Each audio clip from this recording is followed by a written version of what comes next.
Joining me here on Locked On College Football, the boss man at the network, we call him Zac Blackerby. His name, hosting Locked On Auburn is indeed his game. Let's get into it, Zac, because I want to know, the people want to know, has Auburn done enough to be a better football team this year under Hugh Freeze? I think they'll be better. I don't know exactly what the proper expectations should be, and I think we'll learn more about that after spring, because it all comes back to quarterback play. I think Auburn's done enough on the offensive line to take a step forward there. I think they've reloaded with their defensive backfield. They're going to have a lot of those guys get drafted from a year ago.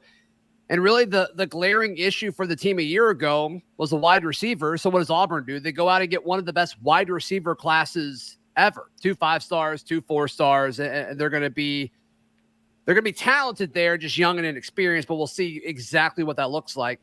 But the biggest thing is quarterback. Spencer, is Auburn going to roll with Peyton Thorne? Again, going into Auburn's bowl game against Maryland, it was like, yeah, it's Peyton Thorne. He goes out there and he doesn't look good at all. He's asked about it after the game, and he says, yeah, it's an open competition. So who knows? My guess is it will be Peyton Thorne, but there's some young guys on this roster. They're going to say, hold up, let me get a shot. Their win total, according to our friends at FanDuel, is 7.5. Are they good enough to go over that? I mean, last year was a 6-6 regular season, got to a bowl game. Not a bad first year for Hugh Freeze and company, but Vegas at least expects them to be a little bit better by setting that line at 7.5. Are they good enough to go over and be an 8-9 win team? Because you start talking 9 wins in the SEC, you start talking at-large college football playoff berth. Yeah, I think they are good enough. And I don't know if it all has to do with Auburn necessarily. Their schedule, I mean, we're in this new era of the SEC, and Auburn, one of many teams in the SEC West, benefits now from these divisions going away from within the SEC. All these former SEC East teams, they don't get to beat up on each other anymore. And the SEC West is like the top 5 teams, with the exception of Georgia every year. They were all in the West. And so now Auburn, they don't play LSU this year. They don't play either of the Mississippi schools this year. It's bizarre. It's very, very strange. So I think Auburn's schedule is a lot more manageable. I mean, here's Auburn's first 5 games, Spencer. They're all at home. They're all at home. Five straight games at home to begin the year. Not 4, but 5.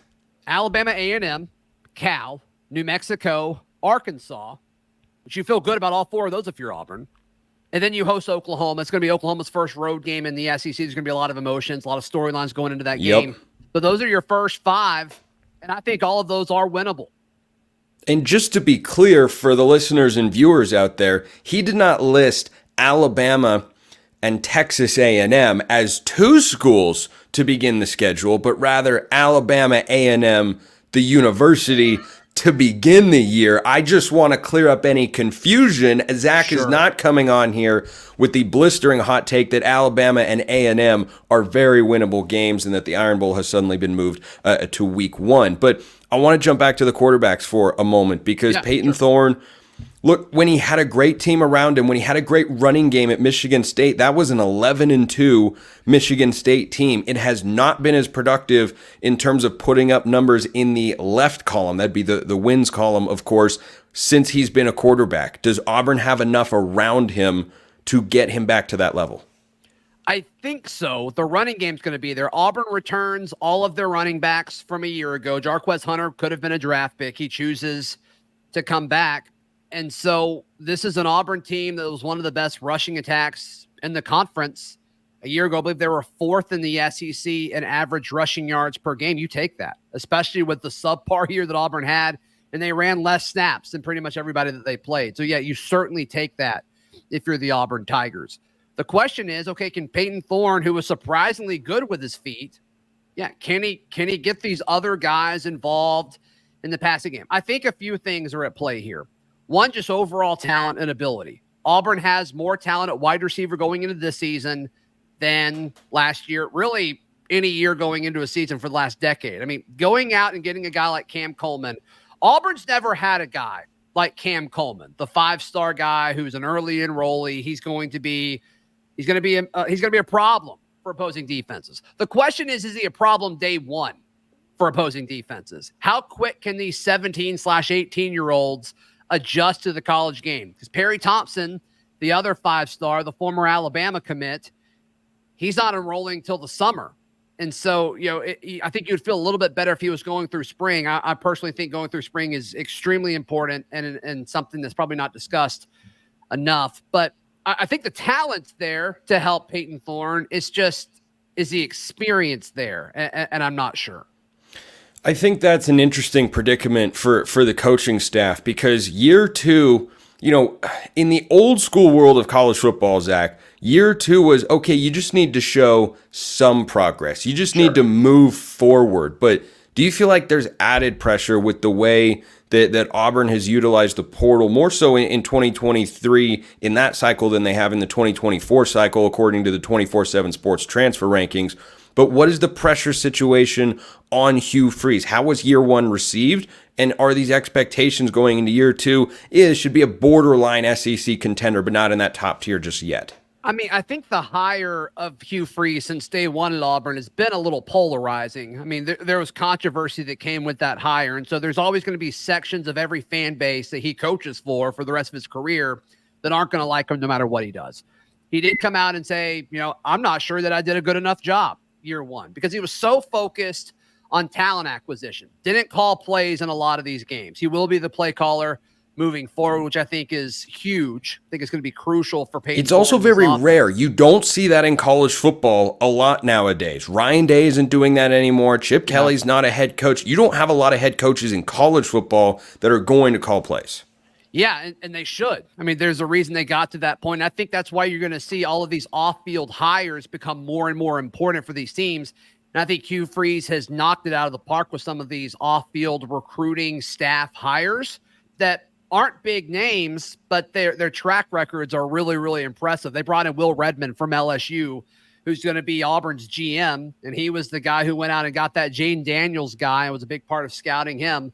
And, when Brian Kelly showed up, they had like less than 40 scholarship players on the roster. So, I mean, guys like that, I think, are going to help shoulder the load that Hugh Freeze was carrying from a recruiting standpoint and a talent acquisition standpoint.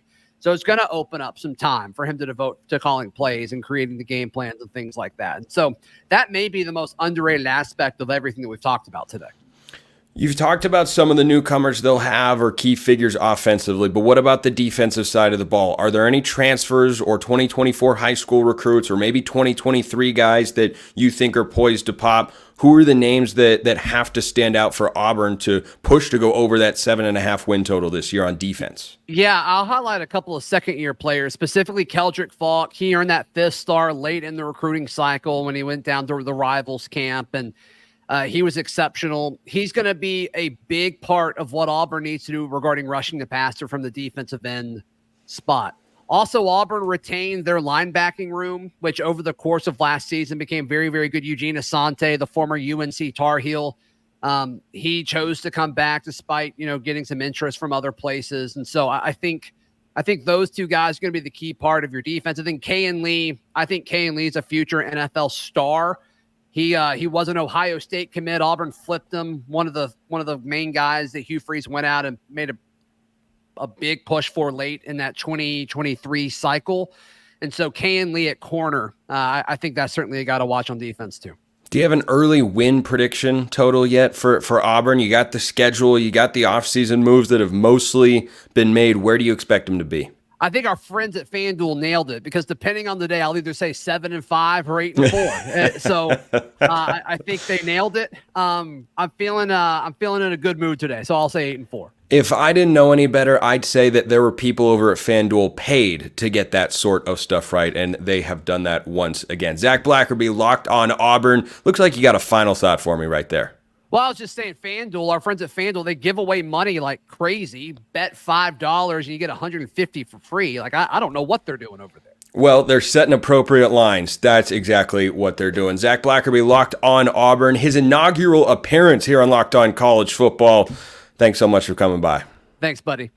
Texas is in the SEC. Yeah, Texas and Auburn are in the same conference. I know, Zach's just as surprised as I am. And they've done something very, very smart.